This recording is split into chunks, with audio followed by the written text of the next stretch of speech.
Hello guys, for today's video ay magluluto tayo ngayon ng pinakbet sa Ilocos. Charot. Pinakbet ng Ilocano ba? Ito yung ating ingredients. Meron tayong karne ng baboy, kamatis, at saka yung sibuyas, bawang at luya. At syempre bumili ako ng mix na vegetables na nagayat-gayat na siya. At saka lalagyan natin mamaya ng maninipis na alamang. At syempre, hindi mawawala yung ating bagoong at saka yung ating pork cubes. Umpisahan na nating magluto, guys, kasi mainit na yung ating kawali. Una ay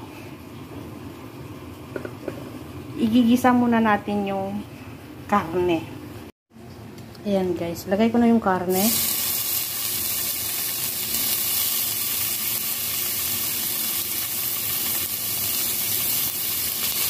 Bakit ito yung inuna kong igisa? Kasi hindi pa siya tuto.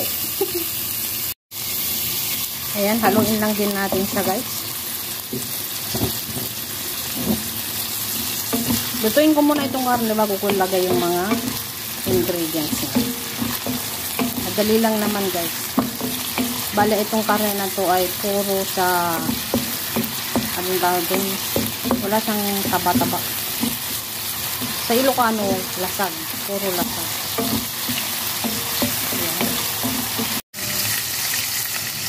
Ayan guys, pwede na natin ilagay yung luya.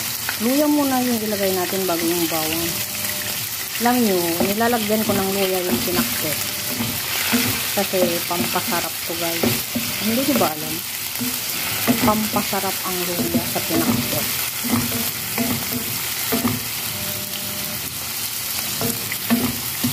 Pawala ng lansa ng baboy.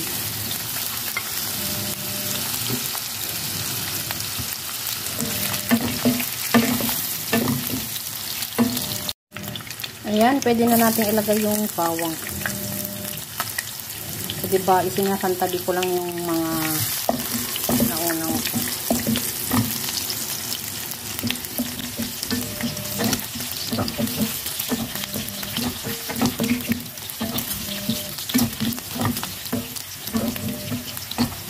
pwede na natin ilagay yung kamatis at saka yung sibuyas, guys. Ayan, nilagay ko na yung kamatis at saka sibuyas. Alam niyo guys, masarap yung pinakbet kapag mas marami siyang kamatis. Ganito kami magpinakbet sa Ilocos, sa mga Ilocano dyan.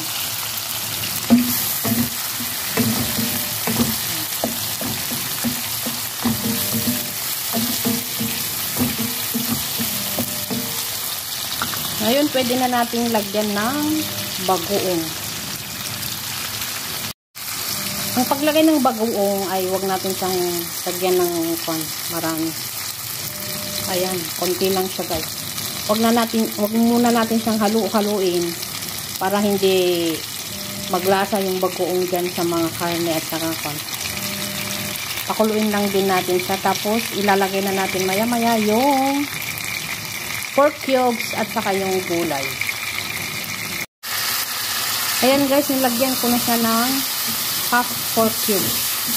Half lang po yung nilagay ko para hindi siya masyadong maalat. Baka mamaya ay maalat. Kaya pwede naman natin dagdagan mamaya yung kanyang pampalasa. Ilagay na natin yung mga gulay guys.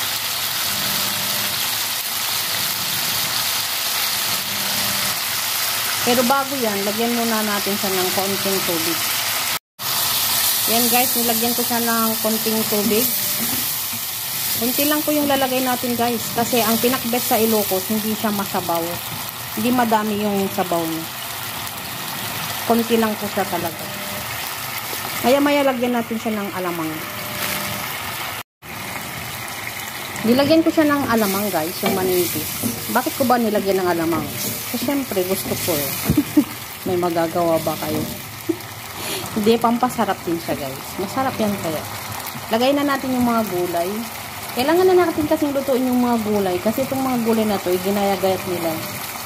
Kaya hindi natin siya pwedeng patagalin sa ref. Ayan, pinaghalo-halo na. Kasi halo-halo talaga. Ang pinakbet ay halo-halo. Ayan guys.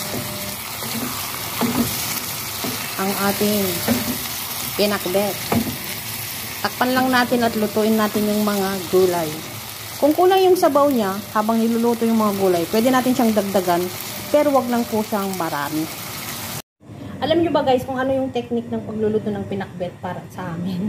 Hindi namin siya hinahalo-halo, kundi ginaganito namin guys. Para maihalo siya. Yung gano'n-gano'n. Iganon-ganon namin siya. Para hindi siya mawasak-wasak. Yung mga madurog yung mga gulay. Ganun lang yan guys. Malaki kasi yung ating kawali kaya pero iganon namin siya. Ito ngayon yung itsura ng aking pinakbet. Siyempre hindi pa siya luto. Basta wag lang natin siyang halu-haluin guys para hindi po siya makakon yung mga gulay-gulay. O diba konti lang yung sabaw niya. Maluluto din yan kasi yung talong nagkon yan, nagtutubig yan. Kaya wag natin siyang lagyan ng kon. Pwede natin siyang lagyan ng repolyo. Lagyan ko siya ng konting repolyo guys. Ayan guys, nilagyan ko siya ng konting repolyo. Masasayangan kasi ako guys. Nasa rep.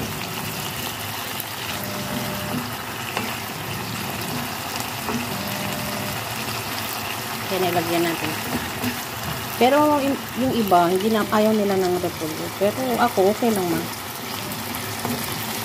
Ganito talaga ako. Pag pinakbet. Hindi pa luto yung ating mga gulay guys. Matitigas pa sila.